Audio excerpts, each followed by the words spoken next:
Fabia throws. Touchdown, Vanderbilt.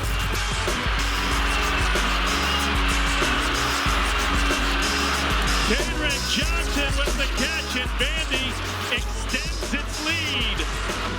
Hi, this is Robert Wilkins, a.k.a. Basketball Tall. Boy, you talking about upsets this weekend. Number 4, Tennessee goes down to Arkansas, and number 1, Alabama loses to Vanderbilt. Whoever would have thought of that? Boy, you can only imagine how Nick Saban is feeling right now after retiring and seeing that team lose to Vanderbilt. Anyhow, let's look at some stats. Today's program is brought to you by Remington Balder Pro. It's a head shaver, and it's one that I use, and I found nothing to beat this.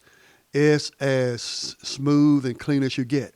Now, for those of you that are currently bald or you plan to be bald in the future, this is a great tool for you. It's also a great gift for those sometime in the near future. And the thing about it, we're talking skin close, smooth shaven heads in under 2 minutes with a high capacity hair chamber for quick, easy cleanup. And if you want to know more about this product, look below for more in the descriptions. I'll leave a link there for you. I am an affiliate associate, and it ships worldwide. So don't wait. Get your Remington Balder Pro today. Now, we know the rankings from this weekend is likely going to change with the new AP poll when it comes out. But as of this weekend, let's look at what occurred. Number 1, Alabama loses to Vanderbilt 40-35. That was a heartbreak. I could even say roll tide.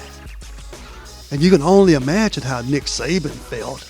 But the team itself, because Alabama has such a long tradition of winning, and all of a sudden when Nick Saban go out, who's a no-tolerance coach, now this happens.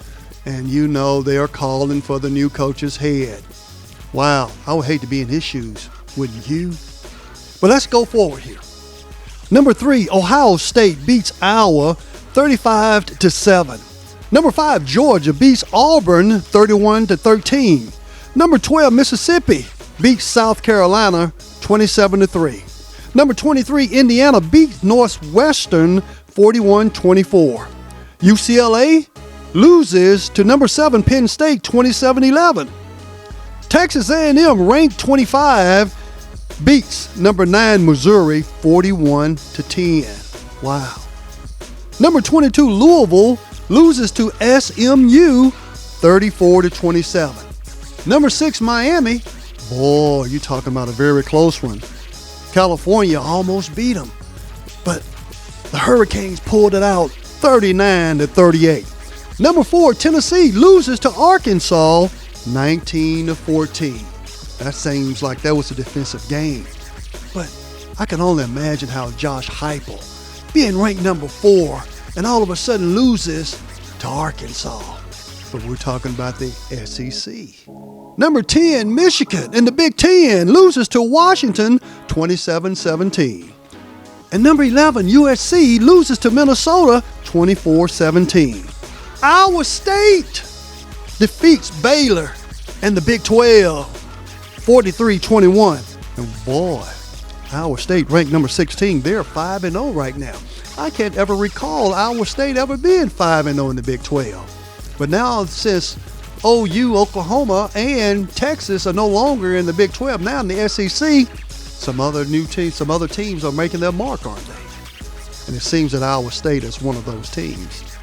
Number 15, Clemson defeats Florida State 29-13. And number 21, Boise State defeats Utah State 62-30. Boy, they put up a basketball score. Number 6, Oregon, that's now 5-0, defeats Michigan State 31-10. And Syracuse defeats number 25, UNLV 44-41. And there were teams that had byes over the weekend, which was BYU, Illinois, Kansas State, LSU, Notre Dame, Oklahoma, Texas, and Utah. With the new AP poll was just released, it now shows Texas is back and number 1, baby. And then followed by number 2, Ohio State, 3, Oregon, 4, Penn State, Georgia, Miami, Alabama is now in the 7th, and Tennessee is ranked 8. But boy, like I said earlier, You can only imagine what Nick Saban felt when it came down to Alabama. But then again, Vanderbilt. You're talking about people may have looked at them as like a laughingstock because they knew they weren't going to beat any powerhouse teams. And it's probably been decades, if not forever. And I forgot what the report said about that, but it's school history what just occurred, beating a top seed opponent. And we're talking Alabama. Can you imagine those football players for Vanderbilt? They might be put into the School Hall of Fame. Really? For beating Alabama. And I also need to remind all of you Texas and OU fans, next week is the Red River Rivalry. And you definitely want to miss that. That is a holiday event in itself. If any of you have never gone down to the Dallas area, to the Cotton Bowl, and watched such a game, it's a treat just in itself just to be there. The excitement, the joy, the entertainment, and all the tens of thousands of people that's going to be there. So OU is up against Texas next Saturday, and that game starts at 2:30 and will be televised on ABC. Now that you've gotten your feel of this weekend's wrap-up, don't forget, give me that thumbs up because it helps the algorithm.